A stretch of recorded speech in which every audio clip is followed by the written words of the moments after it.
So hi guys, so this is basically ownership review. So I bought this bike in the month of August of 2020. So it's been around like 6 months, roughly 6 months.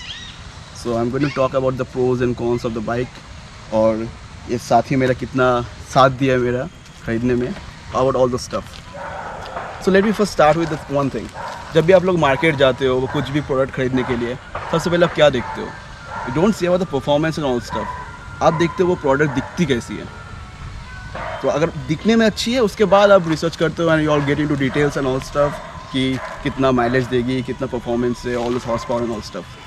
So I can assure you one thing, this bike on looks it's 10 on 10. It's a head Turner on road. आप रास्ते में निकल जाइए इस bike को लेके, आप जहाँ भी जाइए बंदे लोग देखते ज़रूर रहेंगे इसको, एक बार दो बार काफ़ी बार. It's been 6 months now, still when I take this bike out for a ride people will stand over there and they like okay, this bike is nice. कौन सी बाइक है? So then I have to explain them. This is Husqvarna. It's a new bike owned by KTM. Husqvarna is basically owned by KTM. So ऐसे कैसे I explain them and all stuff. So they tell by looks it's 10 on 10. तो looks तो बहुत हो गए. अभी pros and cons के बारे में बात करते हैं. The pros of the bike is one I've already told, it's a head turner on the road. Secondly, आप जब भी ये बाइक चलाओगे 30 PS का पावर है तो एड्रेनलिन रश मिलता है एक.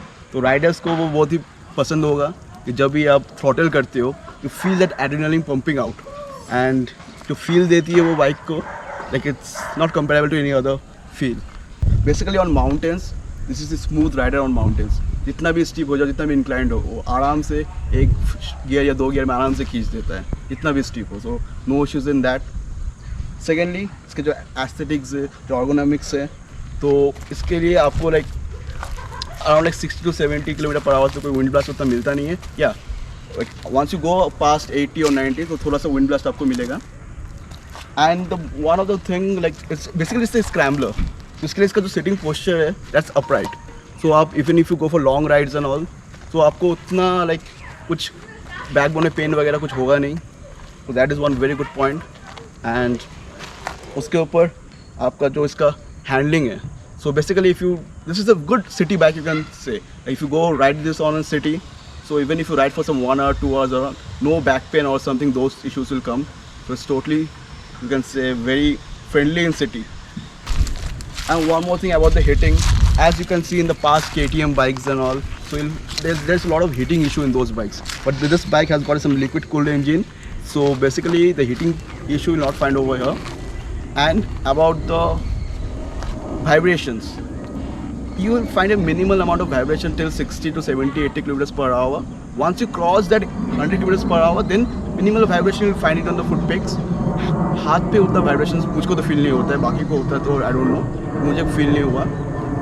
एंड हाँ, और जब भी आप ये बाइक चलाओगे आपको लगेगा कि आप थोड़ा दूसरे राइडर से थोड़ा ऊपर बैठे हो. तो वो एक फील देता है अपराइट पोजिशन का, बिकॉज इसका सीट हेड थोड़ा लंबा है. तो that is kind of A nice kind of feeling, you can say, जो आप सबसे ऊपर चल रहे हो ऐसे चला के. Now let's start with the cons. So basically the cons which I find of this bike is, the biggest con is the low ground clearance. The ground clearance of this bike is 135 millimeter, which is pretty low. Like if you go to any bumpers, not the government authorized ones, but the man-made bumpers which are bit stiff and all, it is gonna get stuck over there. Not if you're riding single, but if you take a pillion at the back side, then it's 100% sure that's gonna stuck. तो ये एक बड़ा सा pro है, क्योंकि आप India में जब घूमोगे गली गली में तो उधर बम्पर्स बहुत मैनमेड बना हुआ है ऑलरेडी. तो उधर आपके बाइक अटकेगी तो आपको भी थोड़ा बुरा लगेगा. But there is one good thing about that, they have provided a metal sheet over here, so आपको ये आपके इंजन को अफेक्ट नहीं करेगा. अगर टकराता भी है तो इट्स फाइन, बाइक उसको संभाल लेगी. तो this is one of the big pro, the con of the bike. और एक कॉन जो मुझे लगता है, because my height is basically 5'6", इसका जो सीट हाइट है बाइक का it's pretty high. This bike is the seat height of this bike is higher than the Royal Enfield Himalayan. It's 835 millimeter and it's pretty high for a guy like me, like 5'6". I just tiptoe on this bike.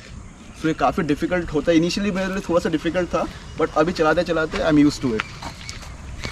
So I will recommend कि जो उसके height 5'5" से कम है, like 5'4", 5'3", वो तो इसके लिए कभी जाए ना, because it will be very difficult to control this bike on traffic or something like that.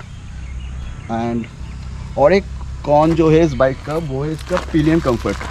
Pillion comfort for short ride is fine, okay आप 1 घंटे का राइड करो तो इज़ फाइन, बट अगर लंबा टूरिंग का आप सोच रहे हो तो पिलियन कंफर्ट उतना अच्छा नहीं है नहीं। इसका क्योंकि सीट जो दिया हुआ है वो थोड़ा सा छोटा है, तो नॉर्मली वो फिट हो जाता है आदमी, बट थोड़ा सा कंफर्टेबल उतना होगा नहीं, तो पिलियन कंफर्ट उतना ग्रेट नहीं है इस बाइक का। And that is pretty much the cons of the bike.